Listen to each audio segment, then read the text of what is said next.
Friends, இன்றைக்கி கொண்டக்கடலை குழம்பு எப்படி வைக்கிறதுன்னு பார்க்கலாம். நான் அதுக்கு இந்த கப்பில் ஒரு கப்பு கொண்டக்கடலை எடுத்து ஊற வச்சுருக்கேன். நைட்டே ஊற வச்சுட்டேன். ஸோ ஊற வச்சு நல்லா ஊறி வந்திருக்கு. இப்போ இதை நம்ம குக்கரில் போட்டு வேக வச்சு எடுத்துக்கலாம். இப்போ நான் இதில் கொஞ்சமாக தான் உப்பு போடுறேன். ஏன்னா நம்ம குழம்பு வைக்கிறப்போ குழம்புல உப்பு போடுவோம் இல்லையா, அப்போ குழம்புல இருக்க உப்பும் இது கலந்து இந்த கடலையில் உப்பு அதிகமாகிடும். அதனால் லேசாக போட்டோன்னா போதும். அடங்கிடுச்சு. இதை ஓப்பன் பண்ணி பார்த்துக்கலாம். 4 விசில் விட்டேன். நல்லா வெந்துருச்சு, பூ போல் வெந்துருச்சு.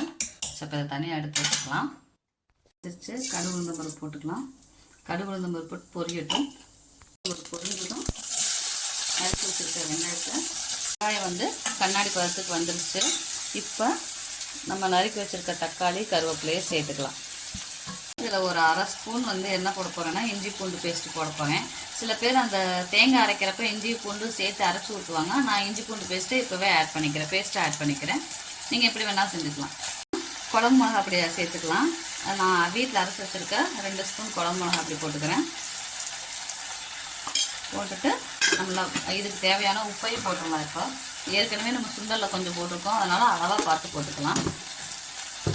போட்டுட்டு வணக்கி விட்டுட்டு நம்ம கத்திரிக்காயை ஆட் பண்ணிக்கலாம். இப்போ வதக்கி விட்டாச்சு. இப்போ நெக்ஸ்ட்டு நான் ஒரு 3 கத்திரிக்காய் எடுத்து நீல வாக்கில் கட் பண்ணி வச்சுருக்கேன். அந்த 3 கத்திரிக்காயையும் சேர்த்துக்கலாம்.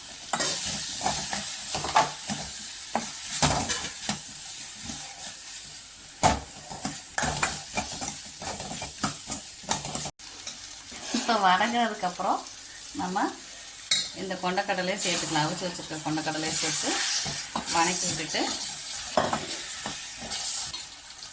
தண்ணி சேர்த்து வேக விட்டுக்கலாம்.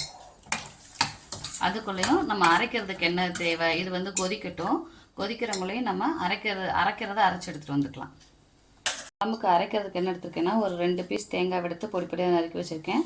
அடுத்து ஒரு பெரிய வெங்காயம், மீடியம் சைஸ் பெரிய வெங்காயம், ஒரு சின்ன தக்காளி எடுத்து நறுக்கி வச்சுருக்கேன். இதை 3ஐயும் இப்போ அரைச்சிட்டு வந்துடலாம்.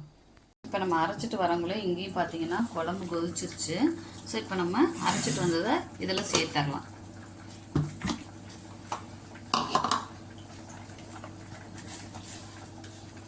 நல்லா கலந்து விட்டுக்கலாம். கலந்து விட்டுட்டு இனி நம்ம மூடி போட்டு வேக விட்டுறலாம். ஒரு 10 மினிட்ஸ் இடையிலேயே நான் ஓப்பன் பண்ணி பார்த்தேன். இப்போ ஒரு 10 மினிட்ஸ் கழித்து பார்த்தீங்கன்னா நல்லா கொதிச்சு எண்ணெயெல்லாம் பிரிஞ்சு வந்திருக்கா. அப்போ பச்சை வாசம்லாம் போய் குழம்பு ரெடி ஆயிடுச்சு. நல்லா கத்திரிக்காய் வெந்துருச்சு. இப்போ நம்ம ஸ்டவ்வை ஆஃப் பண்ணிக்கலாம். கொண்டக்கடலை குழம்பு ரெடி.